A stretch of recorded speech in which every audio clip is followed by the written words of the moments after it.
Hi friends, welcome to WingCodePartner. Today we will learn about NS records in a very simple way. So first of all, what is NS record? NS అంటే name server. ఇంటర్నెట్లో ఒక domain information ఎక్కడుందో చెప్పే record ఇది. DNSలో ఒక type of record. ఇది NS record, name server record. ఎగ్జాంపుల్కి మీరు google.com అని టైప్ చేశారంటే సిస్టమ్ అడుగుతుంది అనమాట, ఈ సైట్ గురించి ఇన్ఫర్మేషన్ ఎక్కడ ఉంది అని.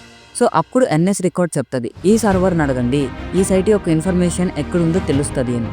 ఉదాహరణకి ఈరోజు మనం google.com తీసుకుంటే దానికి ఒక సింపుల్ ఎగ్జాంపుల్ చెప్తా చూడండి. NS రికార్డ్స్లో ns1.google.com, ns2.google.com, ns1 అంటే నేమ్ సర్వర్ 1.google.com అని, ns2 అంటే నేమ్ సర్వర్ 2.google.com అని.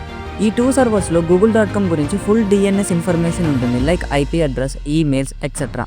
సో ఈ DNSని మనం చెక్ చేయాలి అంటే DNSchecker.org అండ్ అదేవిధంగా MX టూల్ బాక్స్ అండ్ అదేవిధంగా డిగ్ అనే టూల్స్ని యూజ్ చేసుకొని nslookups యూజ్ చేసుకొని మనమైతే ఈ నేమ్ సర్వర్ రికార్డ్స్ని అయితే ఫైండ్ చేయొచ్చు అనమాట. ఉదాహరణకి నేను ఇక్కడ విండోస్ ఆపరేటింగ్ సిస్టంలో CMDని అయితే ఓపెన్ చేస్తున్నాను. CMDని ఓపెన్ చేసి నేను ఇక్కడ సింపుల్గా nslookup అనేసి -type =ns అని చెప్పేసి google.com అని అయితే ఇస్తున్నాను. ఓకేనా? సో google.com అని ఇచ్చిన వెంటనే ఆన్సర్స్ అయితే రావటం జరిగింది.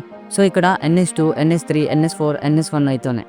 సో ఈ నేమ్ సర్వర్స్ని యూజ్ చేసుకొని మనం గూగుల్ యొక్క ఇన్ఫర్మేషన్ అయితే మనం ఫైండ్ చేయొచ్చు అనమాట. సో ఈ ఇన్ఫర్మేషన్ మీకు నచ్చినట్లయితే WingCodePartnerని ఫాలో చేయండి, లైక్ చేయండి, ఏదైనా డౌట్ ఉంటే కామెంట్ చేయండి, నెక్స్ట్ వీడియో కోసం వెయిట్ చేయండి.